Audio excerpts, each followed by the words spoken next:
Today we're going to do double integrals in polar coordinates. And I'll remind you, polar coordinates are theta. R is the directed distance from the origin to the point, and theta is the directed angle from the positive x-axis to the ray between the origin and the point. And the way you go between the two sets of coordinates is with these formulas right here. This is to go from polar to rectangular, and over here, this is to go from rectangular to polar. Now let's just practice plotting some polar points. The point 2 pi, what I like to do is first I go to the angle. So I'm going to go to the angle pi, which is over here on the negative x-axis. And then I go 2 units out. So let me erase that. 1, 2, that puts me right here. That's point A. For point B, 3, 0. So I go to the angle 0, that's the positive x-axis, and I go 3 units out. 1, 2, 3, so this is B. C, I go to the angle 3 pi over 4, which is right here, and I go 3 units out. So this puts me here, and that's point C. For D, I go to the angle negative pi over 4. So negative means I'm going to go in the clockwise direction. So I go this way, negative pi over 4 puts me right here, and I go 2 units out. So 1, 2, I'm right there. Let me erase this. That's point D. And then in our integrals, we're going to keep r greater than or equal to 0. But I want to remind you what to do when r is negative. So point E, I go to the angle pi, again, negative x-axis. And then since r is negative, instead of going 2 units out, I go 2 units in the opposite direction. So I go 1, 2, and this is point E right here. Okay, these are the shapes and curves you're going to encounter the most when you integrate with double integrals in polar. R equals A cosecant theta is the line y equals A. That's a horizontal line, and here's why. If you replace y with r sine theta, you get the equation r sine theta equals A. Now divide by sine theta to solve for r. R equals A over sine theta, but that's exactly r equals A cosecant theta. Now r equals A secant theta, that's your basic vertical line, x equal A. And to derive that formula, you're just going to replace x with r cos theta, set that equal to A, and solve for r, and you get this equation right here. All right, the 3 types of circles we'll see the most are 1, circles centered at the origin of radius A, and for those you have to go from 0 to 2 pi in order to get the whole circle. Okay, and then we have our circles that are tangent either to the y-axis or the x-axis. Those both have period pi, so that's one of the differences. For the cosine, you go from negative pi over 2 to pi over 2 to get the whole circle. And for the sine, you go from 0 to pi to get the whole circle. And those have diameter A. All right, so now we're going to describe some regions with polar inequalities. And this will be important for setting up the limits on our double integrals. So what I like to do is I like to set the limits on R first. So I start at the origin, and I've got a ray coming out of the origin, and I say, where does it enter my region and where does it leave? Well, it enters on the circle of radius 1. So R is going to start at 1, and it leaves on a circle of radius 2. So R is going to go between 1 and 2. And then I say, well, for what values of theta do those rays go through the region? They don't go through here at 0. They don't go through here. They don't start going through until this line y equals x. So that corresponds to theta equals pi over 4. And then they leave up here on the positive y-axis. That's theta equals pi over 2. All right, next one. Again, I've got a ray starting at the origin. It's already in the region right from the get-go. So R is going to start at 0, and it's going to leave on this line right here. And this is the vertical line, x equal root 3. We need to convert that to polar. So that's r cos theta equals root 3. So that's r equals root 3 secant theta. We just saw above that vertical lines are secant.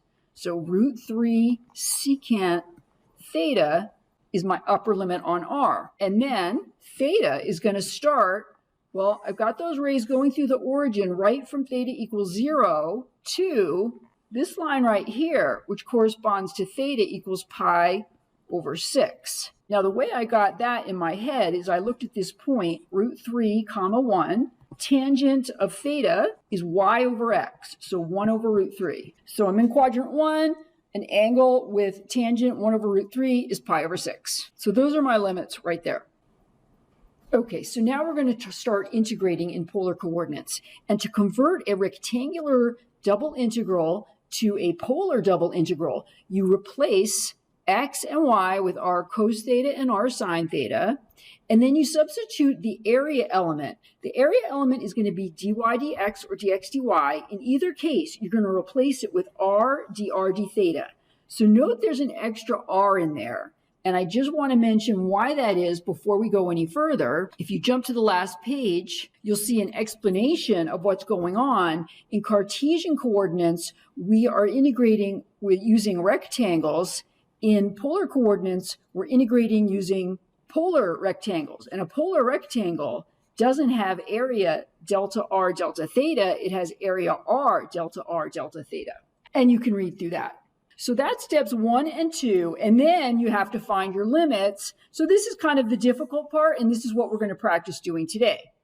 So let's just start with an example. R is the region x squared plus y squared less than or equal to 9. That's a circle of radius 3, but I see over here x is positive, so I need to erase half of my circle, just getting this half right here. Okay, now we're going to take the integrand, which is this, and convert it to polar. So square root of 9 minus x squared minus y squared is the square root. I replace x with r cos theta, y with r sine theta. So that's 9 minus r squared cosine squared theta minus r squared sine squared theta. That's square root of 9 minus, factor the r squared out, and factor the minus out, you've got cosine squared theta plus sine squared theta, which is nice because we know that's 1. So our integrand is starting out just to be 9 minus r squared. So now let's set up our double integral. The rectangular integrand gave us square root of 9 minus r squared. And then we need to place the area element, which is r dr d theta. So there's that extra r there. And then our limits are, for the r limits, r starts at 0 and goes to 3. So if you think of rays emanating from the origin, they're in the region at 0, they leave at r equals 3. And for what values of theta do we have those rays? Well, from negative pi over 2 to pi over 2. All right, so I'm actually going to go through this whole integral with you. For the next ones, I'm just going to do setups. So integral 1 is the inside integral, 0 to 3, r square root of 9 minus r squared dr. So I'm going to do a u sub. U equals 9 minus r squared. Du is negative 2r dr. So negative 1/2 du is r dr, which is what I have. So this is going to be negative 1/2 integral. I'll put my du over here. So that takes care of the r dr, and then I have square root of 9 minus r squared. That's just u to the 1/2. And then our new limits will be when r is 0, u will be 9, and when r is 3, u will be 0. You could just integrate it like that. You don't have to swap the limits, but I'm going to. So this negative 1/2 becomes a positive 1/2, and I'm going to go from 0 to 9, u to the 1/2 du. Because when you flip the limits, you introduce a minus sign in the integral. So when I integrate and I simplify fractions, I get 1/3 u to the 3/2 between 0 and 9. So that's 1/3, and then 9 to the 3/2 minus 0. 9 to the 3/2 is the square root of 9, which is 3, cubed, which is 27. So 27 over 3 is 9. So that's integral 1. Okay, integral 2. I'm running out of space, but fortunately integral 2 is short. I'm going to go from negative pi over 2 to pi over 2, and I'm going to integrate the answer from the last integral, which is 9 d theta. Well, that's just 9 theta between negative pi over 2 and pi over 2, which is 9, and then pi over 2 minus negative pi over 2, that's 9 pi. So there's my answer. Okay, for the next three, we're just going to do setups and sketching because I've done the integrations for you to end each problem. So I just want to point out before I sketch the region of integration, when you're integrating secants and sines, sometimes it's helpful to turn them into tangents and secants in order to do a U sub. And that's what I did there. And so you have homework problems like that. You might want to go through and read my solutions for these two problems more carefully later. All right, so let's sketch and shade the area of integration. We're starting with dy. So y goes from this lower limit, y equals 0, to y equals x. That's the upper limit. All right, well, that's y equals 0 is the x-axis, and this is y equals x. And then I look at my x limits. Let me erase this. X goes from 0 to 2. So I'm going all the way to 2, and then I'm ending. So there's my region of integration. Now I want to take this whole integral and convert it to polar. So double integral, we replace y with r sine theta, and then we have an extra r dr d theta. So let's do our limits next. If I take rays emanating from the origin, they enter the region at 0, so that's the lower limit on r, and they leave the region on this line x equal 2. Which we know is r equal to secant theta. So that's my upper limit, 2 secant theta. And then my limits on theta, theta's starting at 0 because the rays are in the region right from the get-go, and they leave the region at pi over 4 because that's the angle that corresponds to the line y equals x.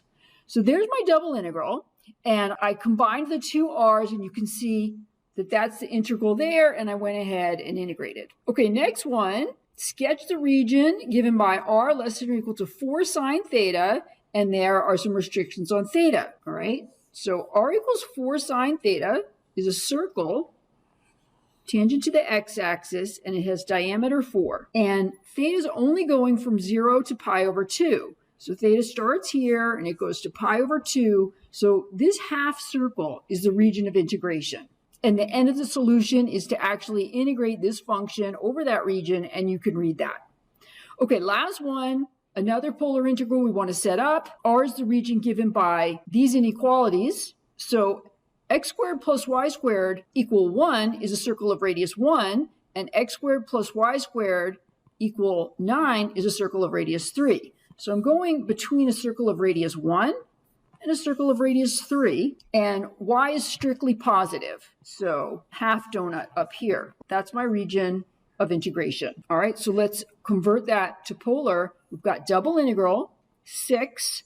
I'm going to replace x plus y with r cos theta plus r sine theta. Then I've got the area element, which is r dr d theta, and my limits are, if I take rays emanating from the origin, they enter at r equal 1, they leave at r equal 3, and the thetas for which I have those rays in my region is 0 to pi. So there's our setup right there. Okay, and that is the end of this section.